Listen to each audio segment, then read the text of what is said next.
அல்லேலூயா. அந்த முதல் வசனத்திலே இயேசுவானவர் சீஷரில் 2 பேரை நோக்கி, இயேசுக்கு எத்தனை சீஷர்கள் இருக்கிறாங்க? 12 சீஷர் இருக்கிறாங்க. அந்த 12 சீஷர்ல 2 சீஷர்களை ஆண்டவர் தெரிந்து கொள்ளுகிறார். 2 பேரை கர்த்தர் தெரிந்து கொள்ளுகிறார். ஆண்டவருடைய பிள்ளைகளே, 12 பேரையும் ஒரு காரியத்திற்காக அனுப்புறதுல ஆண்டவர் ஸ்ப்ரெட் பண்ணுவார், பிரித்து தான் அனுப்புவார். இப்ப 12 பேர் இருக்கிறாங்கன்னா 6 டீமா பிரிப்பார் ஆண்டவர். அல்லேலூயா. 6 டீமா பிரிச்சுட்டாருன்னா 2 பேர் இருக்கிறாங்க. எப்பவுமே தெரிஞ்சுக்கிடுங்க, ஆண்டவர் ஒரு வேலைக்காக, அவருடைய வேலைக்காக, தேவ சித்தத்திற்காக செய்யும்படியான தம்முடைய சீஷர்களை அவர் தெரிந்து கொண்டார். சீஷர்கள் என்று சொன்னால் அவங்க வேலை செய்வதற்காக அல்ல, தேவனுடைய வேலை செய்வதற்காக தான் தெரிந்து கொள்ளப்பட்டவர்கள். அவர்கள் தான் உண்மையான சீஷர்கள். இப்ப இந்த 2 பேரை ஆண்டவர் தெரிந்து கொண்டு அவர்களை தம்முடைய வேலைக்காகவும் பரலோக ராஜ்யத்திற்குரிய வேலைக்காகவும் கர்த்தர் அவர்களை அனுப்புகிறார். இவர் எல்லாமே சீஷர்கள் என்று சொன்னால் நானும் ஒரு சீஷன், நீங்களும் ஒரு சீஷர்கள் தான். ஆமென் சொல்லுங்க. அல்லேலூயா. அப்ப நீங்களும் நானும் எதற்காக நியமிக்கப்பட்டிருக்கிறோம் என்று சொன்னால் தேவனுடைய வேலையை செய்வதற்காக நாம் நியமிக்கப்பட்டிருக்கிறோம். முதலாவது தேவனுடைய வேலையை நாம் நிறைவேற்ற வேண்டும். தேவனுடைய வேலையின் மேல கண்ணும் கருத்துமாக இருந்து அதை செய்யும்படியாக நம்ம கவனமாக இருக்க வேண்டும். இந்த 2 பேரை கர்த்தர் தெரிந்து கொள்ளுகிறார். அன்பான கர்த்தருடைய பிள்ளைகளே, ஊழியத்திற்கு வேற எங்கேயாக நம்ம போக வேண்டும் என்று சொன்னால் தனிப்பட்ட முறையில சிங்கிளாக தனியா போகவே கூடாது. இது ஆண்டவருடைய சித்தம் அல்ல. 2 பேராய் கர்த்தர் அனுப்பினார். ஊழியத்திற்கு போக வேண்டும் என்று சொன்னால் ஒருவேளை கணவன் மனைவியாக நீங்கள் இருந்தால் கணவன் மனைவியாக 2 பேர் போலாம். அல்லது சகோதரிகள் 2 பேர் இருந்தால் சகோதரிகள் 2 பேர் நீங்கள் என்ன செய்யலாம்? ஊழியத்திற்காக நீங்கள் போகலாம். அல்லது சகோதரர்கள் 2 பேர் என்ன செய்யலாம்? நீங்க ஊழியத்திற்காக நீங்கள் போகலாம். அல்லது வாலிப பிள்ளைகள் போறீங்கன்னா தனியா போக கூடாது. 2 வாலிபர்கள் சேர்ந்து நீங்கள் என்ன செய்யலாம்? ஒரு ஊழியத்திற்காக நீங்கள் போகலாம். ஆகவே நான் ஏன் ஆண்டவர் 2 பேரை அனுப்பினார் அப்படின்னு சொன்னீங்கன்னா, கர்த்தருடைய பிள்ளைகளே, வேதத்திலே வாசிக்கிற ஆண்டவர் எப்பவுமே சிங்கிள அனுப்பவே மாட்டார். 2 பேர் தான் நமக்கு தேவை. ஒருவன் விழுந்தால் ஒருவன் தூக்கி விடுவான். ஆமென் சொல்லுங்க. அல்லேலூயா. ஒருவன் விழுந்தால் இன்னொருவன் என்ன செய்வான்? தூக்கி விடுவான். ஒருவனுக்கு ஒருவர் உதவி செய்யும்படியாக தான் 2 பேரை கர்த்தர் அனுப்புகிறார். அன்பான கர்த்தருடைய பிள்ளைகளே, இந்த 2 பேருடைய காரியம் தான், அதுதான் யூனிட்டி, அதான் ஃபெலோஷிப், அதுதான் நமக்கு ஒரு ஐக்கியம். ஒருவன் 1000 பேரை துரத்துவான் என்று வேதத்திலே வாசிக்கிறோம். ஒருவன் எத்தனை பேரை துரத்துவானா? 1000 பேரை துரத்துவானா? 2 பேர் சேர்ந்தா எத்தனை பேர் துரத்துவாங்க? 16,000 பேர் என்ன செய்வாங்க? துரத்துவாங்க. அப்போ பலன் கூடுகிறது, ஸ்ட்ரென்த் அதிகமாகிறது. 2 பேர் இருந்தா கொஞ்சம் ஸ்ட்ரென்த் இருக்கும், வல்லமை இருக்குது. எனக்கு பிரியமான தேவ ஜனமே, எந்த ஒரு காரியம் பூமியில 2 பேர் அல்லது 3 பேர் கூடி ஜெபம் பண்ணினால் நான் அதை கேட்பேன் என்று கர்த்தர் சொல்லுகிறார். 2 பேர் கூடி இருக்கிறது சேர்ந்து ஜெபிக்க வேண்டும். 2 அல்லது 3 பேர். ஏன் ஆண்டவர் சொன்னார்னா, ஒரு மனம் என்று ஒரு அர்த்தம். ஒரு மனம், ஒரே காரியத்தை குறித்ததான ஒரு காரியம், ஒரு மனம் ஐக்கியம் நமக்கு இருக்க வேண்டும். அந்த நமக்குள்ளே இருதயம் தனித்தனியா இருந்தா கூட ஒரு காரியத்தை குறித்து நம்ம ஒன்றுபட வேண்டும். ஒன்றுபட்டாதான் ஒன்று வாழ்வு. அல்லேலூயா. அப்போ 2 பேரை ஆண்டவர் ஒரு காரியத்திற்காக தேவன் அனுப்புகிறார். ஒரு காரியத்திற்காக தேவன் அனுப்புகிறார். அப்போ இந்த 2 பேருக்கு ஒரு தேவ சித்தம் ஒன்று. அது ஐக்கியம் என்பதை மறந்துடாதீங்க. எங்கே போனாலும் எதை செய்தாலும் சரி, 2 பேராக நம்ம பிரிந்து ஜெபத்தினாலும் ஊழியத்தினாலும் மற்ற எந்த காரியத்தை நாம் செய்வோம் என்று சொன்னால் 2 பேர் சேர்ந்து அதை நாம முடிவெடுப்போம் என்று சொன்னால் அது தேவன் மகிமைப்படுவார். பாருங்கள், கர்த்தர் அடுத்ததாக சொல்லுகிறார், 2வது, உங்களுக்கு எதிரே இருக்கிற கிராமத்துக்கு போங்கள் என்று சொல்லுகிறார். தேவனுடைய பிள்ளைகளே, நமக்கு என்ன வேண்டும் என்று சொன்னால் நமக்கு ஒரு தரிசனம் நமக்கு வேண்டும். தரிசனம் இல்லாத இடங்களிலே ஜனங்கள் சீர்கெட்டு போவார்கள் என்று வேதத்திலே நம்ம வாசிக்கிறோம். இது தேவனுடைய கட்டளை, தேவனுடைய கட்டளையாகும். நம்முடைய கட்டளைகள் அல்ல. தேவனுடைய கட்டளைகளையும் நாம் நிறைவேற்ற வேண்டும். ஆண்டவர் நமக்கு கொடுத்த கட்டளைகள் என்ன அப்படின்னு பாத்தீங்கன்னா, உங்களுக்கு எதிரே இருக்கிற கிராமத்துக்கு போங்கள் என்று கர்த்தர் சொன்ன ஒரு கட்டளை. ஆண்டவர் நமக்கு ஒரு வார்த்தையை தேவன் சொல்லுகிறார். இப்ப எப்படி ஆபிரகாமை அழைத்த தேவன், ஆபிரகாமே நான் காண்பிக்கும் தேசத்துக்கு நீ புறப்பட்டு போ என்று ஆண்டவர் கட்டளை. இது தேவனுடைய கட்டளை. தம்முடைய சீஷர்களை நோக்கி ஆண்டவர் பரமேறி மேல போகும்போது நீங்க உலகமெங்கும் புறப்பட்டு போங்கள் என்று ஆண்டவருடைய இறுதி கட்டளை, கிரேட் கமிஷன், தேவனுடைய இறுதி கட்டளை அந்த இறுதி கட்டளையை நாம் என்ன செய்ய வேண்டும்? நிறைவேற்ற வேண்டும் என்று கர்த்தர் விரும்புகிறார். பிரியமான தேவனுடைய ஜனமே, கர்த்தருடைய கட்டளைகளை நாம பெற்றுக்கொள்ள வேண்டும். அப்ப ஆண்டவர் என்ன சொல்லுகிறார் அப்படின்னா, காண்பிக்கிறார். எங்கே போகும்படி சொல்லுகிறார்? ஆபிரகாமுக்கு நான் காண்பிக்கும் தேசத்துக்கு போ. இந்த சீஷர்களுக்கு என்ன சொல்றார் தெரியுமா?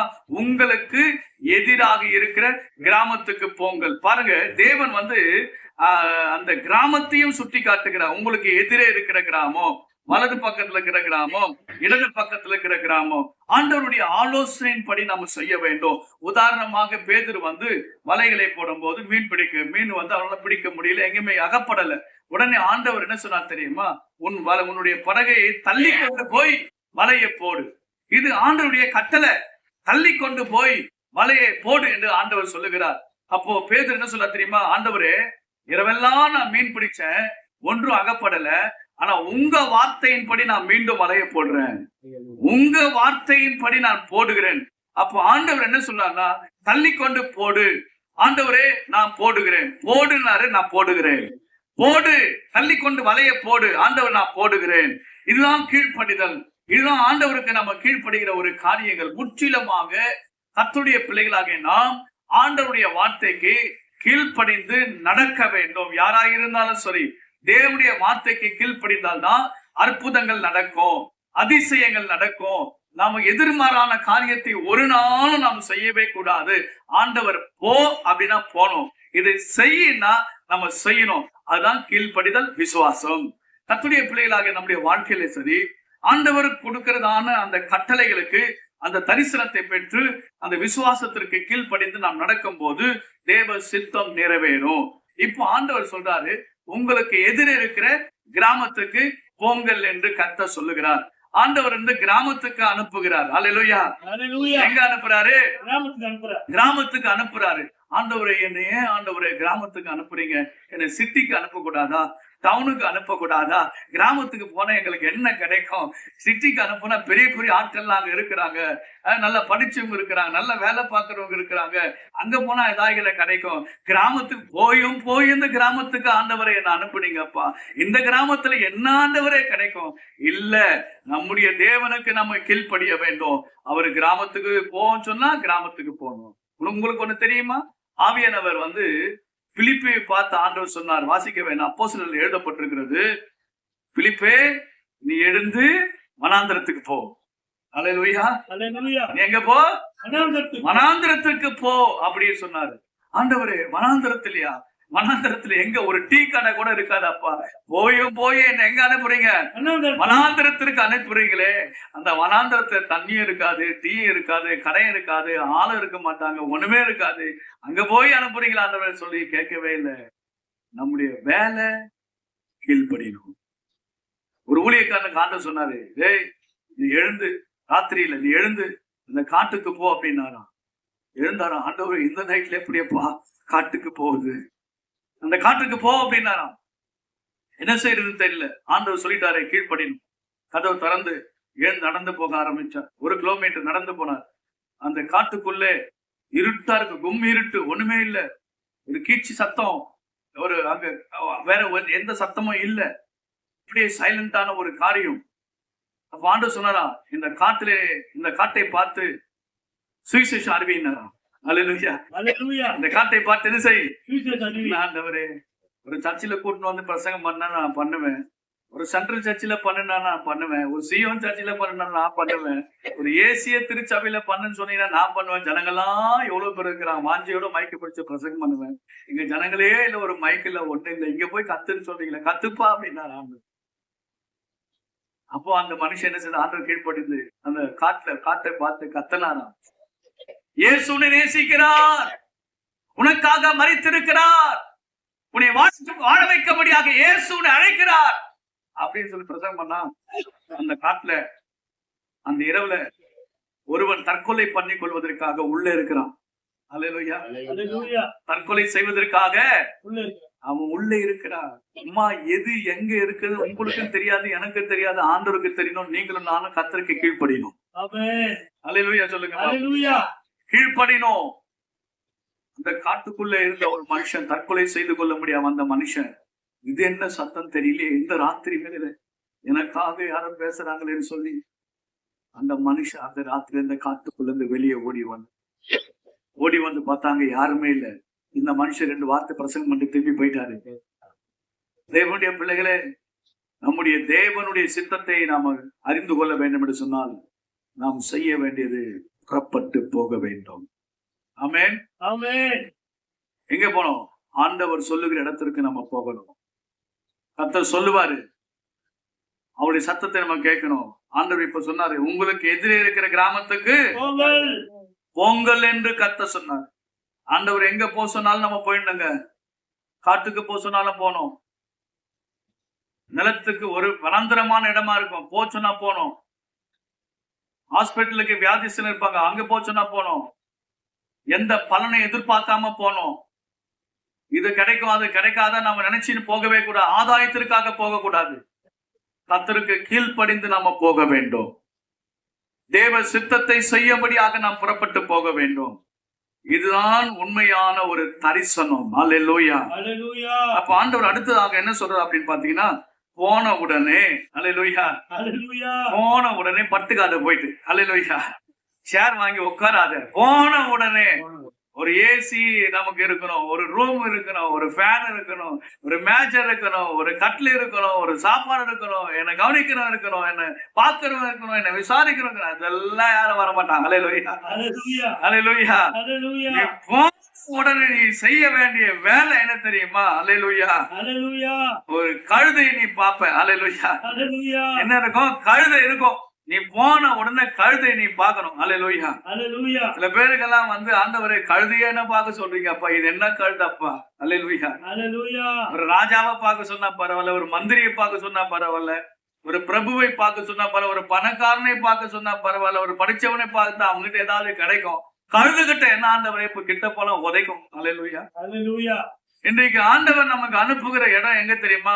கழுதை கிட்ட ஆண்டவர் அனுப்புறாரு. பிரைஸ் லார்ட் சொல்லுங்க. அல்லேலூயா, அல்லேலூயா, அல்லேலூயா, அல்லேலூயா. சில வேளையில சில கழுதைகள் இருக்கும். பிரைஸ் லார்ட் சொல்லுங்க. அல்லேலூயா.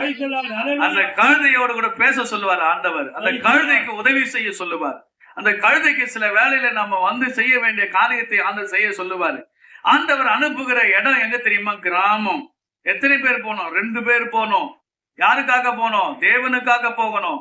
எந்த இடத்திற்கு போகணும்? நீ அந்த கழுதை கட்டி இருக்க காண்பீர் என்று சொன்னாரே, அந்த இடத்திற்கு போக வேண்டும். பாருங்கள், அந்த குட்டி கூட இருக்கும், கழுதை இருக்கும், குட்டியும் இருக்கும். பிரைஸ் லார்ட் சொல்லுங்க. அல்லேலூயா. பாருங்க, அந்த கழுதை எப்படி இருக்குன்னா கட்டி இருக்கும். அந்த கழுதை எப்படி இருக்கும்? கட்டப்பட்டு இருக்கும். கர்த்தருடைய பிள்ளைகளே, நிறைய கழுதைகள் இன்னைக்கு கட்டப்பட்டிருக்கும். கர்த்தருடைய பிள்ளைகளே, தேவனுக்கு அந்த கழுதை வேணும்.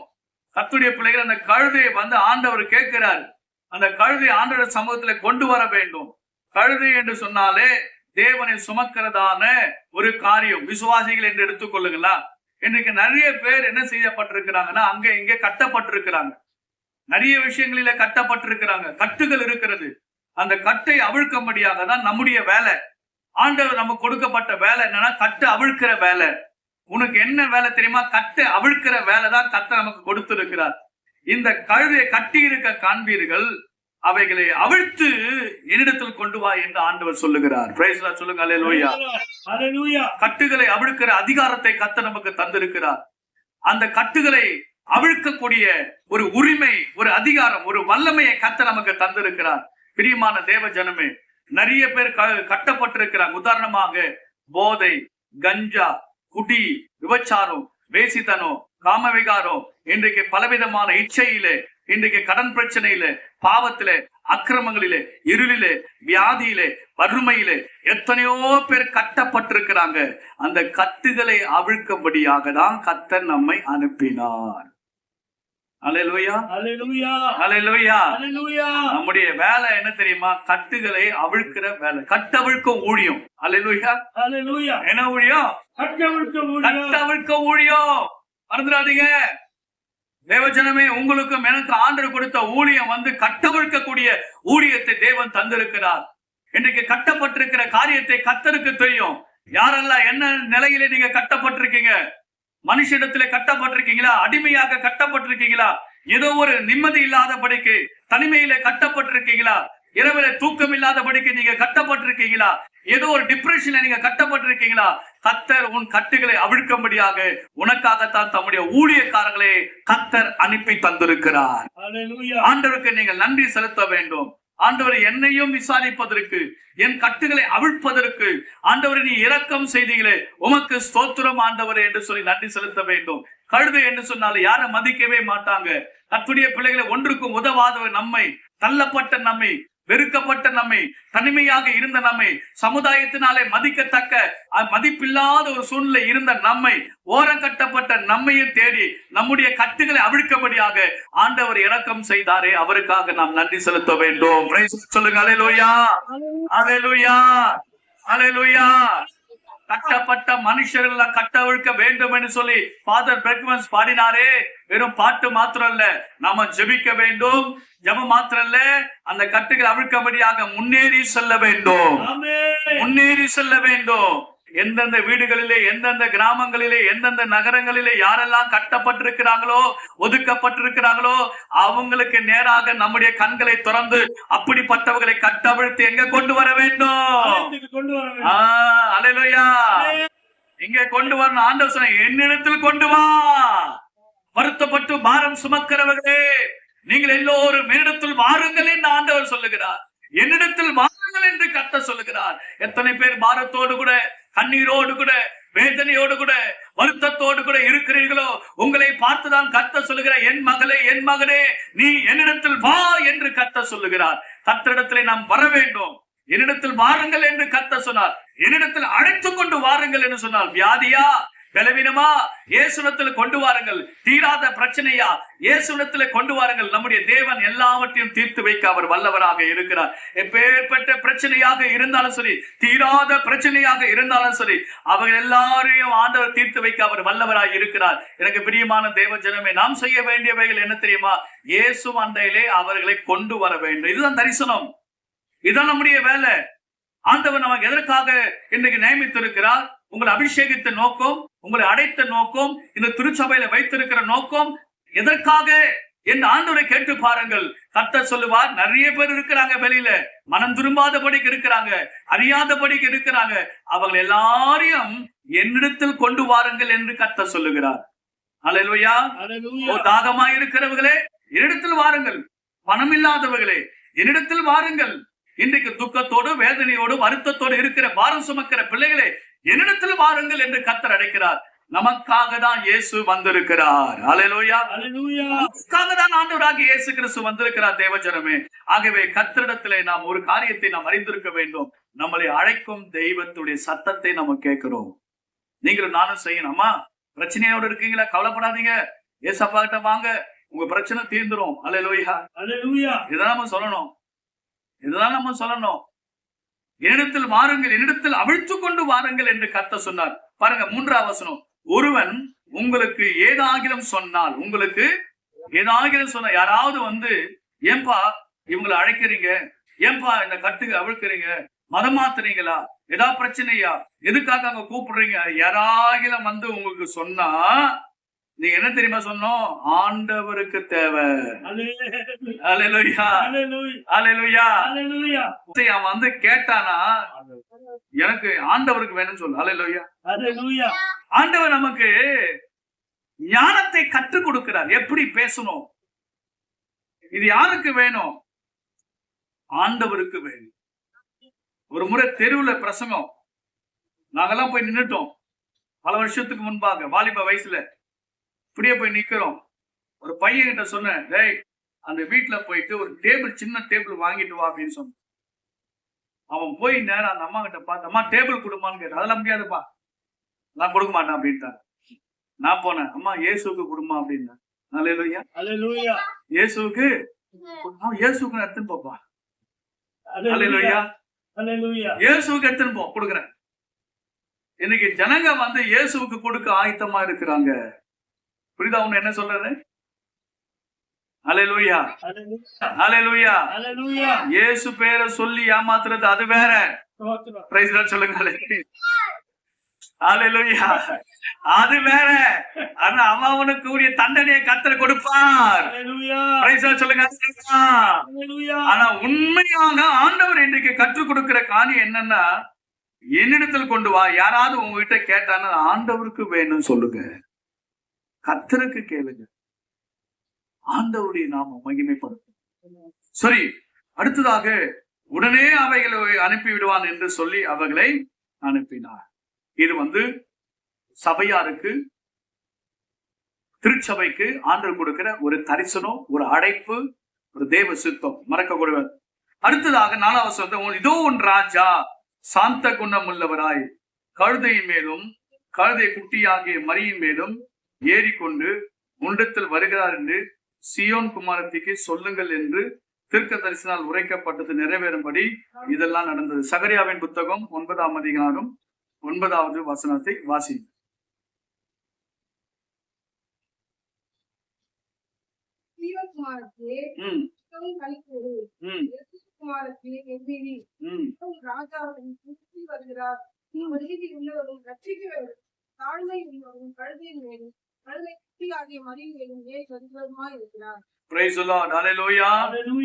ஆண்டவருடைய வார்த்தை சொல்லப்பட்டு, சீயோன் குமாரத்தியே மிகவும் களி கூறு, எருசலேம் குமாரத்தியே கெம்பீரி, இதோ உன் ராஜா உன்னிடத்தில் வருகிறார். இயேசு வராருங்க, பவனி வராரு.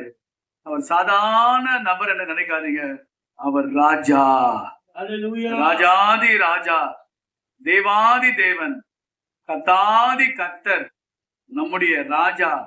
அந்த எருசலேம் வீதியிலே பவனி வருகிறார், பவனி வருகிறார். இயேசு வருகிறார், கழுதையின் மேல ஏறி வருகிறார். அவர் எப்படிப்பட்டவர் தெரியுமா? அவர் நீதி உள்ளவரும் ரட்சிக்கிறவரும் தாழ்மை உள்ளவரும் கழுதையின் மேலும் கழுதை குட்டியாகிய மரியின் மேலும் ஏறி வருகிறவருமாய் இருக்கிறார். அல்லேலூயா, அல்லேலூயா. நம்முடைய தேவனை போல ஒரு மகத்துவமான தேவன், ஒரு மேன்மையான தேவன், கனத்திற்குரிய நம்முடைய ஆண்டவரை ஒருவரும் இதுவரைக்கும் பார்த்ததே இல்லை. அல்லேலூயா. அவ்வளவு பெரிய தேவன் அவர். பாருங்கள், அதே மீகா தீர்க்கதரிசன புத்தகத்திலே 5ஆம் அதிகாரம், மீகா தீர்க்கதரிசன புத்தகம் 5ஆம் அதிகாரம் 2வது வசனத்தை வாசித்து பாருங்கள்.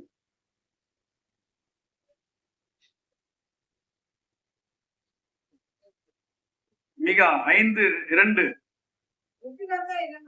எப்ராத்தா என்னப்பட்ட பெத்லகேமே, நீ யூதேயாவில் உள்ள ஆயிரங்களுக்குள்ளே சிறிதாக இருந்தாலும் இஸ்ரவேலை ஆளும் போகிறவர் உன்னிடத்திலிருந்து புறப்பட்டு என்னிடத்தில் வருவார்.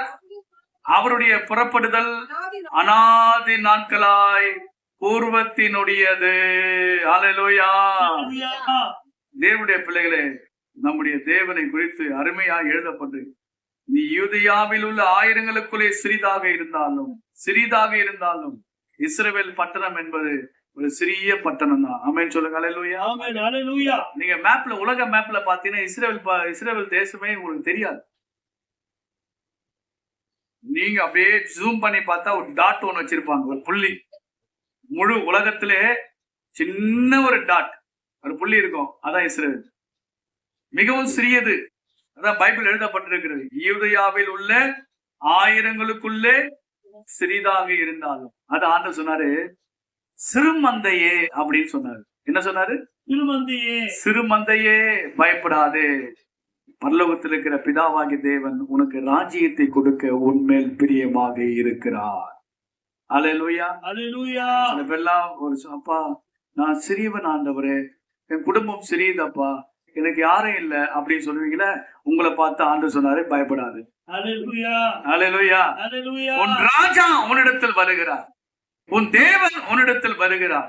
ஆகவே ஆயிரங்களுக்குள்ளே நீ சிறிதாக இருக்கலாம், ஆயிரங்களுக்குள்ளே நீ மிகவும் சிறியவனாக இருக்கலாம், உன்னுடைய குடும்பம் சிறிதாக இருக்கலாம், உன் வருமானம் சிறிதாக இருக்கலாம், உன்னுடைய கொள்கை சிறிதாக இருக்கலாம், நீனுடைய குடும்பத்திலே நீ கடையனாக இருக்கலாம். ஆண்டவர் உன்னைதான் அதிகமாக நேசிக்கிறார். தள்ளப்பட்டிருக்கலாம், ஒதுக்கப்பட்டிருக்கலாம், உன்னைதான் கர்த்தர் அதிகமாக நேசிக்கிறார். உன்னிடத்தில் தான் நம்முடைய தேவன் புறப்பட்டு வருகிறார். அவருடைய புறப்படுதல் எப்படி தெரியுமா இருக்கும்? அநாதி நாட்களாய் பூர்வத்தினுடையது. அல்லேலூயா, அல்லேலூயா. இஸ்ரவேலை ஆளும் பிரபு என்று எழுதப்பட்டிருக்கிறது. இஸ்ரவேலை ஆளுகிற ராஜா என்று சொல்லப்பட்டிருக்கிறது. சகரியாவின் புத்தகம் 9ஆம் அதிகாரத்திலே உடைய தன்மைகளை குறித்து சொல்லப்பட்ட சீயோன் குமாரத்தியே மிகவும் கலிக்கூறு, எருசலேம் குமாரத்தியே கெம்பீரி, இதோ உன் ராஜா உன்னிடத்தில் வருகிறார். அவர் நீதி உள்ளவரும் ரட்சிக்கிறவரும் தாழ்மை உள்ளவரும் கழுதையின் மேலும் கழுதை குட்டியாக மரியின் மேலும் ஏறி வருகிறவருமாய் இருக்கிறார். தேவனுடைய பிள்ளைகளே, நம்முடைய ராஜா வருகிறார், இயேசு வருகிறார். அல்லேலூயா, அல்லேலூயா. ஆகவேதான் அந்த மத்திய சுவிசேஷ புத்தகம் 21ஆம் அதிகாரத்திலே அடுத்ததாக 7வது வசனத்தை நீங்கள் வாசித்து பாருங்கள். கழுதையும் கழுதை குட்டியை கொண்டு வந்து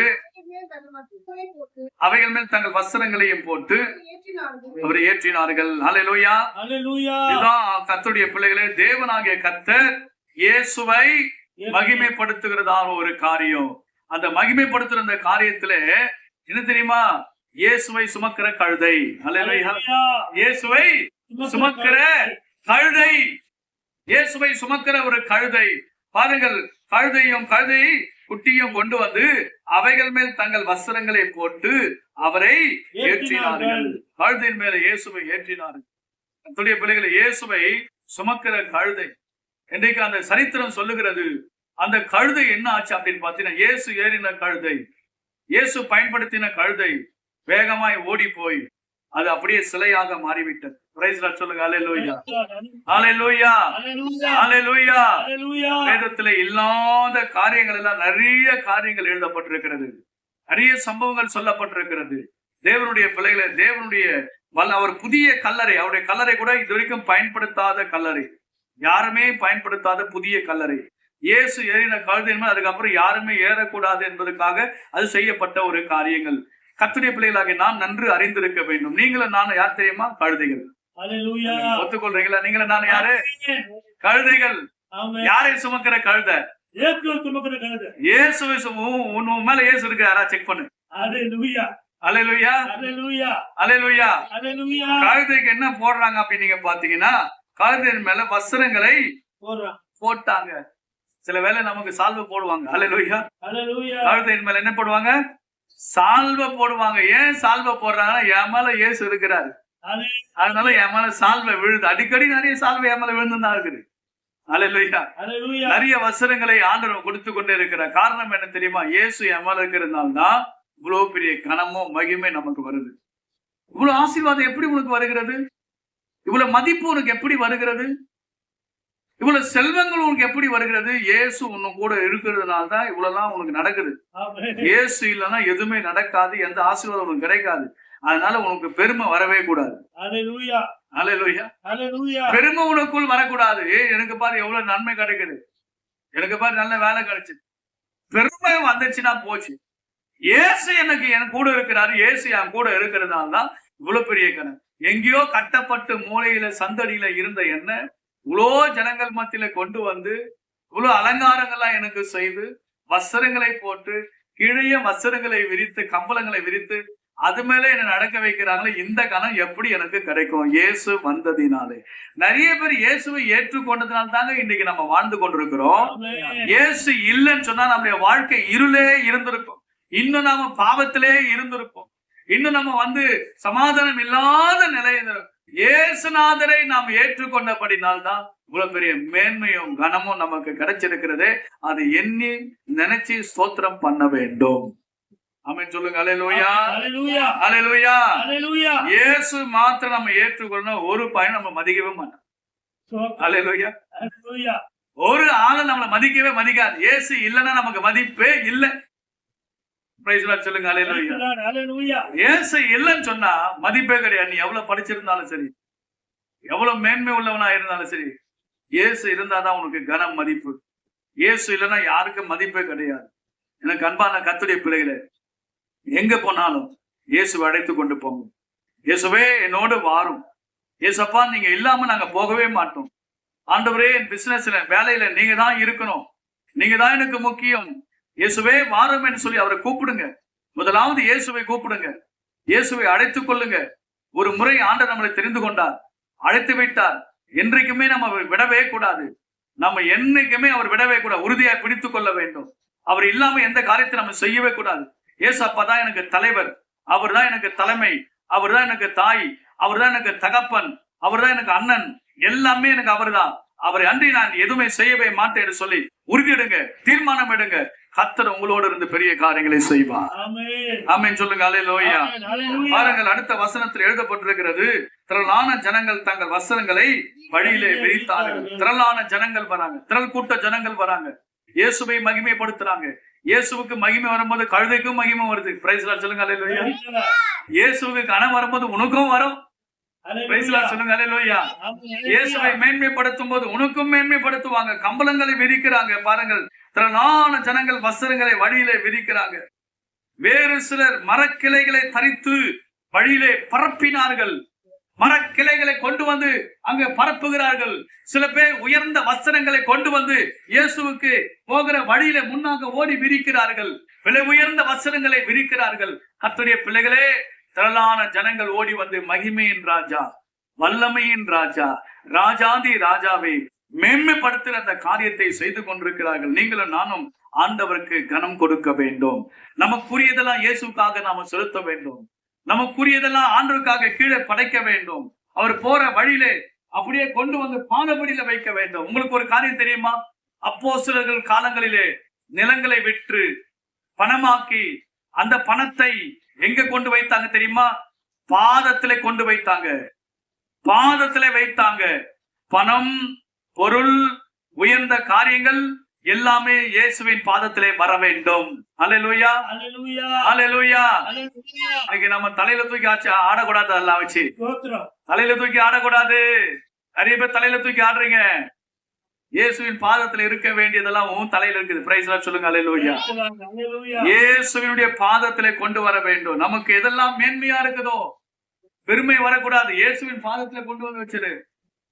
இயேசுவின் பாதத்திலே கொண்டு வந்து வை. அவரு அதை கடந்து போக வேண்டும். ஆண்டவரே, நீங்க மிதிக்கணும். ஆண்டவரே, அல்லேலூயா.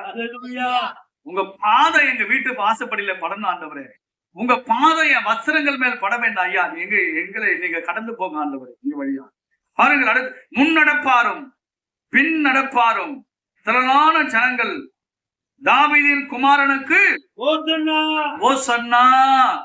பாருங்க, முன்னடப்பாரு முன்னே போறாங்க. இயேசுக்கு கூட்டம். சில பேர் முன்ன போறாங்க, சில பேர் வந்து இயேசுக்கு பின்னாடி போறாங்க. முன்னடப்பாரும் பின் நடப்பாருமாக திரளான ஜனங்கள். அந்த நாள் வந்து நீங்க பாத்தீங்கன்னா அவ்வளவு விசேஷித்த நாளா இருந்துச்சுங்க. ஆண்டவர் நாளை குறிச்சிருந்தாரு. அந்த எருசலேம் நகரம், யூதயா முழுவதும் அப்படி எல்லா ஜனங்கள் ஆச்சரியப்பட்டாங்க. இவர் யார்? இவர் யார்? திரளான ஜனங்கள் எங்கிருந்து வந்தாங்க தெரியாது. திரளான ஜனங்கள் வருகிறார்கள். திரள் கூட்ட ஜனங்கள் வருகிறார்கள். இயேசு இருக்கிற இடத்துல திரளான ஜனங்கள் ஓடி வருகிறார்கள். அந்த திரள் கூட்ட ஜனங்கள் என்ன சொன்னாங்க தெரியுமா? தாவீதின் குமாரனுக்கு ஓசன்னா. அல்லேலூயா. நம்ம எல்லாம் ஆண்டவருக்கு ஓசன்னா பாடணுமா? அல்லேலூயா. மேன்மை செலுத்த வேண்டும். துதிகளையும் ஸ்தோத்திரங்களையும் கர்த்தருக்கு நம்ம படைக்கணுங்க. ஆண்டவருக்கு நம்ம துதிகளையும் ஸ்தோத்திரங்களையும் செலுத்த வேண்டும். நமக்கு முன்னே வந்தாலும் சரி, இயேசுக்கு முன்னே போனாலும் சரி, இயேசுக்கு பின்னே வந்தாலும் சரி, இந்த இரண்டு கூட்டமும் செய்ய வேண்டிய வேலை என்ன தெரியுமா? தேவனை துதிக்கிற வேலை. இந்த ஜனத்தை எனக்கென்று நான் ஏற்படுத்தினேன், இவர்களே துதியை சொல்லி வருவார்கள் என்று வேதத்தில் நம்ம வாசிக்கிறோம் அல்லவா? அமைதியா இருக்கிற கூட்டம் அல்ல, ஆர்ப்பரிக்கிற கூட்டம். அல்லேலூயா. நீங்களும் நான் என்ன கூட்டம்? ஆர்ப்பரிக்கிற கூட்டம். ஆண்டவரை வந்து அல்லேலூயா ஓசன்னா என்று சொல்லி துதிக்கிற கூட்டம் நாம் எல்லாரும். ஆகவே உங்க வாயை திறந்து சத்தத்தோடு ஆண்டவருக்கு நன்றி செலுத்தணும். பிரைஸ் லார்ட் சொல்லுங்க. அல்லேலூயா. அல்லேலூயா. ஆண்டவருக்கு துதி செலுத்துவீங்களா? எப்படி தெரியுமா செலுத்தினாங்க? கர்த்தரின் நாமத்தில் வருகிறவர் சோத்தரிக்கப்பட்டவர், உன்னதத்திலே ஓசன்னா என்று சொல்லி ஆர்ப்பரித்தார்கள். மௌனமா இருக்க கூடாது. எப்பவுமே சில ஜனங்களாக அமைதியா கம் போட்டு ஓட்டிட்டு இருக்கோம். வாய் பிரைஸ் சொல்ல வாயே திறக்காது. திறக்க மாட்டேன். துதிமா, இந்த வாய் ஏசுதுமா, இயேசுக்காக வாயை தர. ஏதோ ஒரு அசுத்தாவி உள்ள இருக்கு. அல்லேலூயா. நீ இங்க வாயை திறக்காம வெளியே திறந்து என்ன பிரயோஜனம்? சொல்லுங்க. துதிக்க வேண்டிய இடத்துல கர்த்தரை துதி. வாயை தர. மத்ததெல்லாம் நம்ம வாயை திறந்து கத்துறோம்ல, 4 ஊரு கேட்கிற மாதிரி. நீ போற சண்டை, வீட்டுக்குள்ள போற சண்டை 4 வீட்டுக்கு தெரியுது இல்ல? அல்லேலூயா. சில பேர் வந்து கர்த்தரை துதிப்பாங்க, இந்த கூரைக்கு மேல கூட போவாது சத்தம். அல்லேலூயா. என்ன செய்யுது? நான் மௌனமா துதிக்கிறேன், நான் உள்ளத்துல துதிக்கிறேன். அல்லேலூயா. அப்போ உங்க வீட்டுல அம்மா கிட்ட காஃபி வேணும்னு கேக்குறல, நீ மனசுல நினைச்சுக்க காஃபி வேணும் வந்துரும். அல்லேலூயா. மனசுல நினைச்சுக்க. எல்லாமே மெடிக்கல் ஷாப் போயிட்டு மனசுல நினைச்சுக்க, அவன் வந்து கொடுத்துருவான். அல்லேலூயா. ஹோட்டல்ல போயிட்டு மனசுல நினைச்சுக்க, அவன் வந்து அப்படியே கட்டி வந்து கொடுத்துருவான். வாய் விட்டு அழுகிற குழந்தைதான் பால் குடிக்கும். சொல்லுங்க. மனசுல நினைக்கிறேன்னு சொல்லிட்டு என்ன நினைக்கிற? மனசுல வேற ஏதாவது நினைச்சிருப்பார். அல்லேலூயா. இயேசுவை துதிக்கிற வாயை திறந்து கர்த்தரை துதி. மணிக்கணக்கு நாம் மற்றவங்கிட்ட பேசுறோம், ஆனா ஆண்டவரை துதிக்கிறது கொஞ்சம். அடுத்த வசனம் பாருங்க. அவர் எருசலேமுக்கு பிரவேசிக்கையில் நகரத்தார் யாவரும் ஆச்சரியப்பட்டு, இவர் யார்? அல்லேலூயா. இவர் யார்? இயேசு யார்? ஜனங்க கேக்குறாங்க, இவர் யார்? இவர்தான் தாவீதின் குமாரன், உலக ரட்சகர், உலகத்தை ரட்சிக்க வந்த உலகத்தின் ரட்சகர், தீர்க்கதரிசியானவர், மெய்யான தேவன், தேவகுமாரன், பாவிகளை ரட்சிக்க வந்தவர், பாவிகளை நேசிக்கிறவர், நமக்காக சிலுவை சுமக்கும்படி இயேசு கிறிஸ்து உலகத்திற்கு வந்தவர். நிறைய பேர் இவர் யார், இவர் யார், இவர் யார், இவர் யார்? அல்லேலூயா. இவர் எப்படிப்பட்டவரோ? இவர் அன்புள்ளவர், உன்னை நேசிக்கிறார். அல்லேலூயா. அதற்கு ஜனங்க என்ன தெரியுமா சொன்னாங்க? கலிலேயாவில் உள்ள நாசரேத்தின் ஊரிலிருந்து வந்த தீர்க்கதரிசியாகிய இயேசு. அல்லேலூயா. இவர் யாருங்க? தீர்க்கதரிசியாகிய இயேசு. அந்த காலகட்டத்திலே தீர்க்கதரிசிக்கு அவ்வளவு மேன்மைங்க, பேருங்க, புகழ். தீர்க்கதரிசியாகிய இயேசு, தீர்க்கதரிசியாகிய இயேசு. பெரிய பெரிய தீர்க்கதரிசிகள் இருந்தாங்க. மோசே ஒரு பெரிய தீர்க்கதரிசி, ஆபிரகாம் ஒரு பெரிய தீர்க்கதரிசி, எலியா ஒரு பெரிய தீர்க்கதரிசி, எலிசா ஒரு பெரிய தீர்க்கதரிசி, சாமுவேல் ஒரு பெரிய தீர்க்கதரிசி, எரேமியா ஒரு பெரிய தீர்க்கதரிசி, ஏசாயா ஒரு பெரிய தீர்க்கதரிசி, எசேக்கியேல் ஒரு பெரிய தீர்க்கதரிசி. சிறிய தீர்க்கதரிசிகள் இருக்கிறாங்க, பெரிய தீர்க்கதரிசிகள் இருக்கிறாங்க. ஆனா இவர் யார் தெரியுமா? தீர்க்கதரிசிகளுக்கெல்லாம் தீர்க்கதரிசி. அல்லேலூயா. அல்லேலூயா. அல்லேலூயா. இவர் இயேசு என்று சொன்னார்கள். 12ஆம் வசனத்திலே ஆண்டவர் பாருங்க என்ன செய்கிறார் அப்படின்னு சொல்லிட்டு பிரைஸ் சொல்லுங்க. இயேசு தேவாலயத்திலே பிரவேசித்து ஆலயத்திலே விற்கிறவர்களையும் கொள்ளுகிறவர்களுமாக யாவரையும் வெளியே துரத்தி காசுக்காருடைய பலகைகளை, புறா விற்கிறவர்களையும் ஆசனங்களையும் ஆண்டவர் என்ன செய்யறாரு? சபையை சுத்திகரிக்கிறார். சபை என்ன செய்யறாரு? சுத்திகரிக்கிறார். சபையை என்ன செய்யணும்? ஒரு சுத்திகரிப்பு நமக்கு வேணும். தேவாலயத்துல வியாபாரம் நடக்கவே கூடாது. தேவாலயத்துல என்ன செய்யக்கூடாது? வியாபாரம் செய்யவே கூடாது. பைபிள் வசனம் அப்படிதான் இருக்குது. தேவாலயத்துல இது வந்து தேவனுடைய ஆலயம்.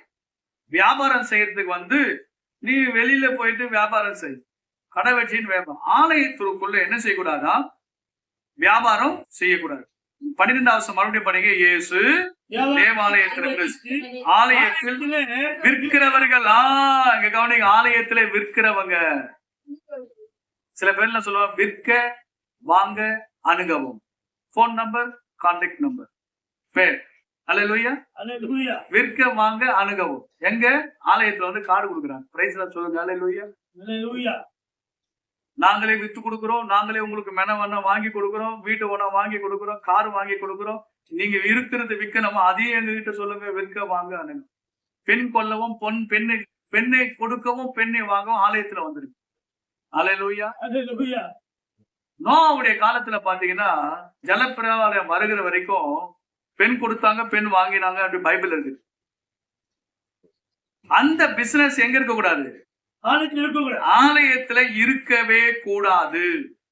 வேதத்திலே வாசிக்கிற 12ஆவது வசனத்துல இயேசு தேவ ஆலயத்திலே பிரவேசித்து ஆலயத்திலே விற்கிறவர்கள் என்னமா வைக்கிற? வீட்டுல பாஸ்டர் நான்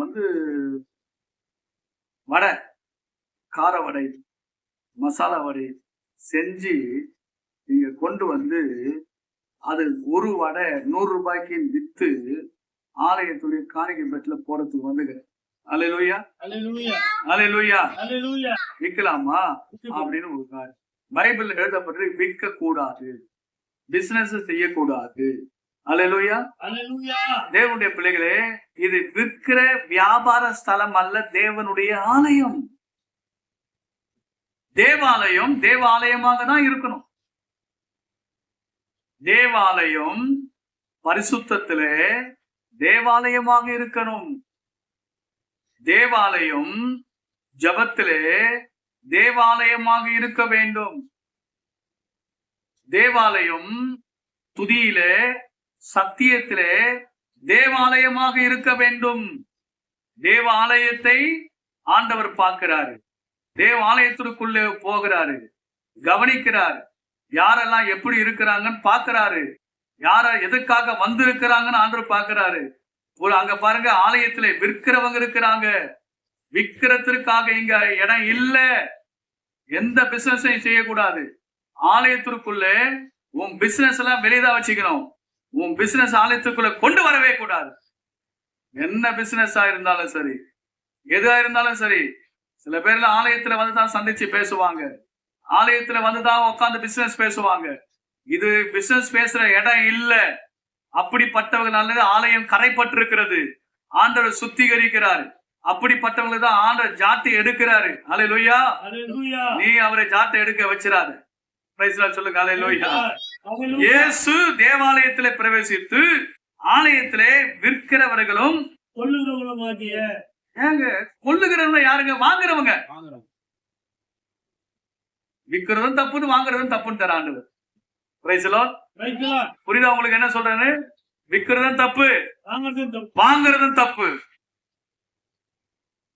லஞ்சம் கொடுப்பதும் தப்பு, லஞ்சம் வாங்குறதும் தப்பு. இது நான் சொல்லல. என்ன துரு பார்த்து என்ன முறைக்காதீங்க. கர்த்தருடைய வார்த்தை சொல்றேன். நான் தேவனுடைய வார்த்தையை சொல்றேன். ஆண்டவருடைய பட்டயம் இருக்குல்ல, பட்டயம் அது 2 பக்கமும் பேசும். அது என்னையும் வெட்டும், உங்களையும் வெட்டும். அல்லேலூயா. 2 பக்கம் கருக்குள்ள பட்டயம். அது என்னையும் தாக்கும், உங்களையும் தாக்கும். சில வேளை ஆண்டவர் ஜாட்டை எடுக்கிறார், சில வேளை பட்டயத்தை எடுக்கிறார். இந்த 12வது வசனத்திலே கொல்லுகிறவர்களுமாக யாவரையும், விற்கிறவங்களுக்கும் தண்டனை வருது, வாங்குறவங்களுக்கு என்ன செய்யுது?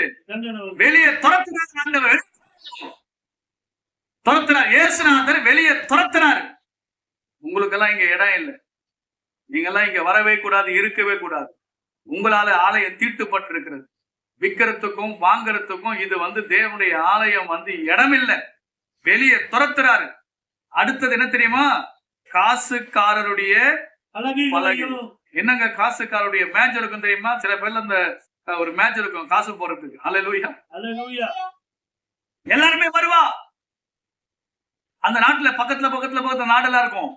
காசுக்காருடைய பலகை, காசுக்காருடைய பலகை.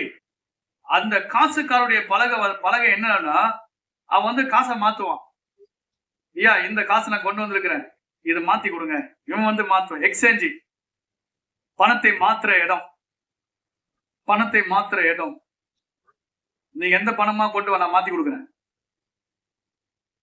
நீங்க நேரா போயிட்டு அந்த கடையில போயிட்டு அவங்ககிட்ட அந்த காசை கொடுத்தீங்கன்னா, அம்மா இந்த காசு எங்க ஊர்ல செல்லாது, நீ காசுக்காரத்தை போய் மாத்திட்டு எங்க ஊரு காசு நீ கொண்டு வா. அதுதான் அந்த காசுக்காரருடைய பலகை.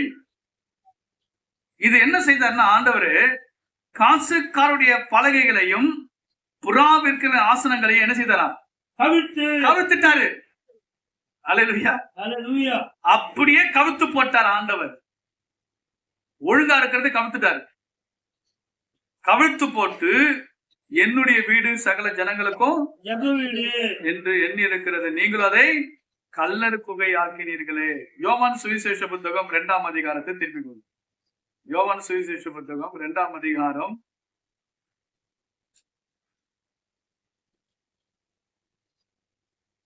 14, 15, 16 படிங்க. தேவாலயத்தில் ஆடுகள் மாடுகள் புறாக்களாகிய இவைகளை விற்கிறவர்களையும் பாருங்க. ஆலயத்தில் என்ன விற்கிறாங்க?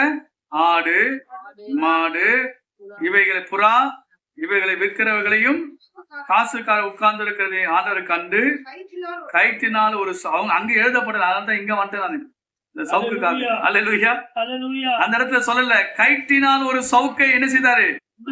ஒன்று பண்ணி அவர்கள் யாவரையும் ஆடு மாடுகளையும் தேவாலயத்திற்கு புறம்பே துரத்தி விட்டு காசுக்காருடைய காசுகளை கொட்டி பலகைகளை கவிழ்த்து போட்டு புறா விற்கிறவர்களை நோக்கி, இவைகளை இவ்விடத்திலிருந்து எடுத்துக்கொண்டு போங்கள், என் பிதாவின் வீட்டை வியாபார வீடாக்காதீர்கள். அல்லேலூயா. அப்பொழுது உம்முடைய வீட்டை குறித்து உண்டான பக்தி வைராக்கியம் என்னை பட்சித்தது என்று எழுதியிருக்கிற வார்த்தை சீஷர்கள் நினைவு கூர்ந்தார்கள். அல்லேலூயா. அவனுடைய ஆலயம் வேறம்மா. பிசினஸ் பண்றது, வியாபாரம் செய்யறது, இதெல்லாம் தேவனுடைய ஆலயத்துல வச்சுக்கவே கூடாது. அப்படிப்பட்டவர்களை ஆண்டவர் வெளியே துரத்துகிறார். ஜாட்டையை உண்டு பண்ணி அவங்களை ஆண்டவர் நான் இழுக்கிறார். அல்லேலூயா. அல்லேலூயா. கவனமாக இருக்க வேண்டும். அடுத்தது மத்தேயு சுவிசேஷ புத்தகத்தில் 21ஆம் அதிகாரம் ஆண்டவர் என்னுடைய 13வது என்னுடைய வீடு ஜெப வீடு என்னப்படும் என்று எழுதியிருக்கிற வார்த்தை, நீங்கள் அதை கல்லர் குகையாக்கினீர்களே என்றார். அல்லேலூயா. கல்லர்கள் வந்து போகிற இடம் அல்ல தேவனுடைய ஆலயம், தேவன் வாசம் செய்கிற இடம் என்பதை நாம் மறந்து. 14ஆம் வசனத்தில் அப்பொழுது குருடர் சப்பானிகள் தேவாலயத்தில் அவிடத்தில் வந்தார்கள், அவர்களை சுத்தமாக்கினார். அல்லேலூயா. இயேசு வியாதிகளை குணமாக்குகிறார். இயேசு வியாதி உள்ளவர்களை குணமாக்குறார். நிச்சயமா ஆண்டவர் வந்து வியாதியோடு பலவீனத்தோடு யாரா வந்தாலும் சரி தேவாலயம் அவரை தேடி வருகிற ஜனங்களை நிச்சயமாகவே அவர் குணமாக்குவார். இயேசு அற்புதங்களை செய்வார். பாருங்க, இயேசு என்ன செய்தார்? குருடர்களையும் சப்பானிகளையும் தேவாலயத்திலே அவிடத்திலே கொண்டு வந்தார்கள், அவர்களை சொஸ்தமாக்கினார். பலவீனமாய் இருக்கிறவங்க யாரா இருந்தாலும் சரி எங்க கொண்டு வரணும்? அவங்கள ஆலயத்துக்கு கொண்டு வா. எப்பேற்பட்ட பிரச்சனை ஆலயத்துக்கு கொண்டு வா. எங்க ஆலயத்துக்கு வாங்க. ஆண்டவர் குணமாக்குவார். ஆண்டவர் குணமாக்குவார். கர்த்தருடைய பிள்ளைகள் அவருக்கு சுத்தமான காரியங்களை கர்த்தர் நிச்சயமாய் செய்ய அவர் வல்லவராய் இருக்கிறார். அடுத்தது 15ஆம் வசனம், அவர் செய்த அதிசயங்களையும் தாவீதின் குமாரனுக்கு ஓசனாய் என்று தேவாலயத்தில் ஆர்ப்பரிக்கிற பிள்ளைகளையும் பாருங்க. பிள்ளைகள் கூட என்ன செய்யறாங்களாம்?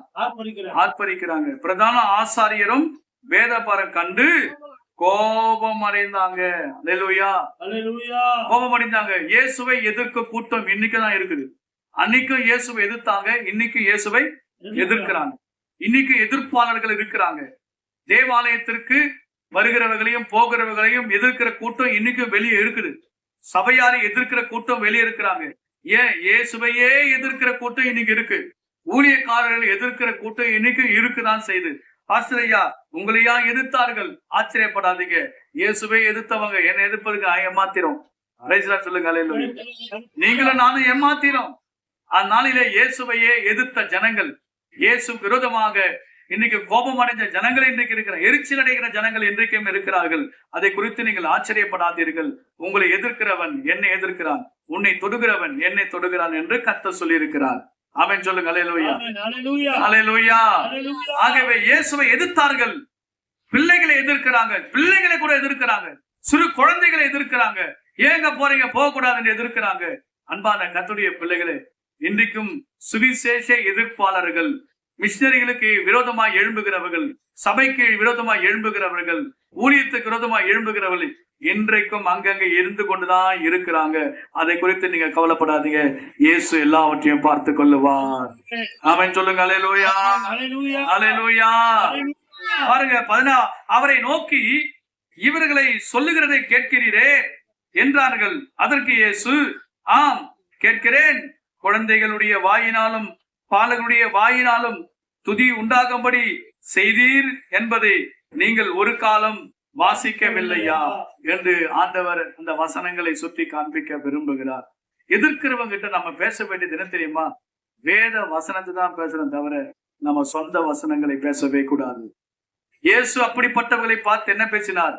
எழுதியிருக்கிறதே, ஆண்டவருடைய சித்தம் இது, தேவனுடைய சித்தம், பரலோக சித்தம். தேவன் சொன்னதை நாங்கள் செய்கிறோம். எங்களுடைய சுயமாக நாங்கள் எதையுமே செய்யவில்லை. அல்லேலூயா. அல்லேலூயா. பாருங்கள், அதை வாசிக்கவில்லையா என்று ஆண்டவர் கேட்கிறார். வசனத்தை போதிங்க, மற்றவர்களுக்கு வசனத்தை சொல்லுங்க, கிறிஸ்துவர்களுக்கும் வசனத்தை சொல்லுங்க, கிறிஸ்துவ அல்லாதவர்களுக்கும் வசனத்தை சொல்லுங்க. அல்லேலூயா. அல்லேலூயா. ஒரு நாள் ஒரு சம்பவம் நடந்தது. ஒரு அம்மா வந்தாங்க பாஸ்டர் கிட்ட, பாஸ்டர் ஐயா எனக்கு ஞானஸ்தானம் கொடுங்க ஐயா அப்படின்னு வந்து கேட்டாங்க. சரிம்மா நான் கொடுக்குறேன் ஐயா, ஒரே ஒரு உதவி செய்யணும். என்னம்மா சொல்லுமா. நான் உங்ககிட்ட ஞானஸ்தானம் எடுக்கிறேன்னு சொல்லிட்டு எங்க வீட்டுக்காரர்கிட்ட சொல்லிடாதீங்க அப்படின்னு. அல்லேலூயா. அவரு ஆச்சரியமா பார்த்து, என்னம்மா சொல்ற, உங்க வீட்டுக்காரருக்கு தெரியாதா? ஆமா ஐயா தெரியாது ஐயா, நான் ஞானஸ்தானம் எடுக்கிறேன்னு சொல்லிட்டு தயவு செய்து எங்க வீட்டுக்காரர்கிட்ட சொல்லாதீங்க ஐயா. அதுக்கு அந்த ஊழியக்காரர் சொன்னாரா, அம்மா நானும் உங்ககிட்ட உன்னை கேட்டுக்கிறேன் அப்படின்னாரா. சரிங்க ஐயா சொல்லுங்க ஐயா அப்படின்னாரா. நான் தான் உனக்கு ஞானஸ்தானம் கொடுத்தேன்னு சொல்லிட்டு உங்க வீட்டுக்காரர்கிட்ட என்னை காட்டி கொடுத்துறாதா. நான் தான் உனக்கு ஞானஸ்தானம் கொடுத்தேன்னு சொல்லிடாதம்மா அப்படின்னு சொன்னாங்க. சரின்னு சொல்லிட்டு சில காலங்கள் அப்படியே போச்சு. திடீர்னு அம்மா வந்து திருவிருந்து எடுக்கிறதுக்கு லேட்டா போச்சு. எங்க ஏன் லேட்டு? திருவிருந்து எடுத்துட்டு வந்தேன், லேட் ஆயிடுச்சு. ஞானஸ்தானம் எடுத்துட்டியா அப்படின்னா. ஆமா ஞானஸ்தானம் எடுத்துட்டேன். உடனே வந்து யாரு கொடுத்து? பாஸ்டர் கொடுத்தாரு. பாஸ்டருடைய ஆபீஸுக்கு வராரு. ஆபீஸுக்கு வந்த பிறகு பயங்கர டேபிள் அடிச்சு சத்தம் போடுறாராம். எப்படி நீ ஞானஸ்தானம் கொடுக்கலாம், எப்படி ஞானஸ்தானம் கொடுக்கலாம் அப்படின்னு சொல்லிட்டு ஒரே சண்டை. வீட்டுல பாத்தீங்கன்னா மனைவி அடிச்சிட்டு வந்திருக்காரு. நீ வாரம் வாரம் போய் ஞானஸ்தானம் எடுக்கிற, அல்லேலூயா, இனிமே ஞானஸ்தானம் எடுக்க கூடாது, இனிமே ஞானஸ்தானம் எடுக்க கூடாதுன்னு சொல்லிட்டு வீட்டுல ஒரே சண்டை. இனிமே ஞானஸ்தானம் எடுப்பியா, இனிமே ஞானஸ்தானம் எடுப்பியா அப்படின்னு சொல்லிட்டு. ஞானஸ்தானம் ஒண்ணு தானே, ஒரு முறை தான் எடுக்கிறோம். அவர் டெய்லி எடுக்கிறேன்னு வச்சுங்க, வாரம் வாரம் ஞானஸ்தானம் கொடுக்காரா பாஸ்டர்னுக்கு, அப்படிலாம் செய்யக்கூடாதுன்னு சொல்லி சண்டை போட்டு இங்க வந்து பாஸ்டர்கிட்ட சத்தம் போடுறாராம். இப்போ பாஸ்டருக்கு ஒண்ணுமே புரியலையா. ஆண்டவரே இந்த மனுஷன் இவ்வளவு சத்தம் போறாரு, என்ன செய்யுது அப்பன்னா, அவங்ககிட்ட சொல்லு, அவனும் ஞானஸ்தானம் எடுக்கணும்னு சொல்லு அப்படின்னு. உடனே இவர் என்ன பண்ணாருன்னா, நீங்களும் ஞானஸ்தானம் எடுக்கணும்னு சத்தம் போட்டாரு இவரு. அல்லேலூயா. பாஸ்டர் என்ன பண்ண, நீ எடுக்கணும்னு சொன்னா பாரு. அப்படியே ஆஃப் ஆயிட்டாரு அவரு. ஐயா என்ன சொல்றீங்க, ஞானஸ்தானம் எடுக்கணுமா? ஆமா எடுக்கணும் அப்படின்னு நான் கத்துனாராம் பாரு. உடனே சரி அடுத்த வாரம் கொடுத்துருங்கன்னுட்டாரா. ஆண்டவர் கிரியை செய்ய வல்லவராய் இருக்கிறார். தேவனால் கூடாத காரியங்கள் ஒன்றுமே இல்லை. எனக்கு பிரியமான தேவனுடைய ஜனமே, அவ்விதமாய் இந்த காரியங்கள் நடந்தது. யார் என்ன எதிர்ப்பு செய்தாலும் கர்த்தருடைய வார்த்தைக்கு கீழ்ப்படுங்க, கர்த்தர் உங்களை ஆசீர்வதிப்பார். அல்லேலூயா. அப்படி எல்லாரும் முழங்கால் படிட்டு எல்லாரும் எழுந்து நின்று நாம ஜெபிக்க போகிறோம். சோத்திரம் சோத்திரம் சோத்திரம் சோத்திரம் ஆண்டவரே, நன்றி ராஜா, நன்றி ராஜா. கொடான கொடி ஸ்தோத்திரம் ஆண்டவரே, கொடான கொடி.